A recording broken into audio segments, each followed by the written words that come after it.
রওনা হয়েছি। ওমর, তুমি কেন হত্যা করতে যাচ্ছ? আমাকে বাধা বিঘ্ন করো না। আমি হলাম সেই ওমর, যে ওমর আমার সঙ্গে যখন মানুষ এক থেকে দুই কথা বলতে থাকে আমি তাকে দুনিয়া থেকে চিনে বিদায় করে দিই। আমি হচ্ছি সেই ওমর, আমাকে বাধা বিঘ্ন করো না। আমি যাচ্ছি মুহাম্মদের মাথাকে দ্বিখণ্ডিত করতে, তার মাথাকে বিভাগ করতে। কারণ সমস্ত কাফেররা ওই মানুষের মুখের দিকে তাকাইলে সাথে সাথে পড়ে না লা ইলাহা ইল্লাল্লাহু মুহাম্মাদুর রাসূলুল্লাহ।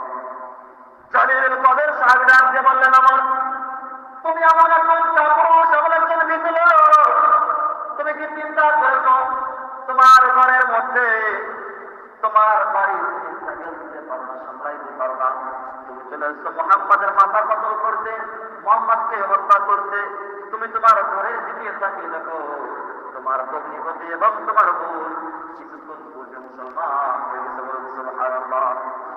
হযরত ওমর রাদিয়াল্লাহু তাআলা তার চেহারা এখনো বিকট, আরো অত্যন্ত গরম হয়ে গেছে। আমার ঘর, আমার ভগ্নিপতি মুসলমান হয়ে গেছে, এমন চিন্তাধারা নিয়ে তার শরীরের রক্ত আরো বেশি গরম হয়ে গেল। হযরত ওমর রাদিয়াল্লাহু তাআলা তিনি দৌড় দিয়ে তার ঘরের মধ্যে চলে গেলেন, তার ঘরের মধ্যে প্রবেশ করলেন।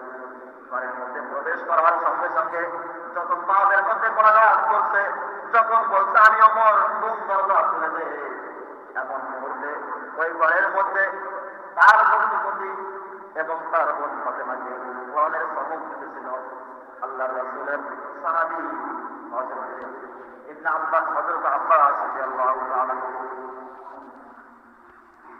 আব্বাস রাদিয়াল্লাহু তাআলা তিনি ঘরের মধ্যে তাদেরকে পড়াইতেছেন। আমার আপনার কাছে প্রশ্ন, আল্লাহর রাসূলের ভাষা, আল্লাহর রাসূল আরবিতে কথা বলতেন, আল্লাহর রাসূলের উপর কোরআন আরবি ভাষায় নাযিল হয়েছে। যার ভাষা আরবি হতে পারে, আরবি সম্পর্কে তাদের থেকে বেশি জ্ঞান আর কোনো মানুষ হতে পারে না। কি বলেন? আমাদের ভাষা বাংলা। এখন চীন দেশের একজন এসে যদি আমাদের ভাষায় কথা বলতে চাই, আমাদের কিছু ভালো পারবে নাকি?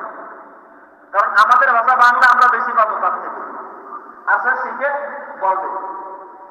আমার আপনার কাছে প্রশ্ন, আল্লাহ রাসূলের ভাষা ছিল আরবি, আরবের ভাষা ছিল আরবি, কিন্তু যে কোরআন আরবি ভাষায় অবতীর্ণ হয়েছে, যে কোরআন আরবি ভাষায় নাযিল হয়েছে, এমন কিতাব সবক দেওয়ার জন্য আল্লাহ রাসূলের সাহাবী হযরত খাব্বাব রাদিয়াল্লাহু তাআলা তিনি কেন তার স্ত্রীকে সবক দিয়েছিলেন?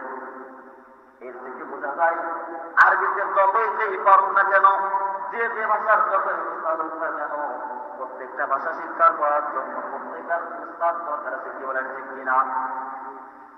হযরত খাব্বাব রাদিয়াল্লাহু তাআলা ঘরের মধ্যে যে সবক দিতেছেন, তাদেরকে কোরআন পড়া শিখাচ্ছেন, কোরআনের আয়াত তেলাওয়াত করেন।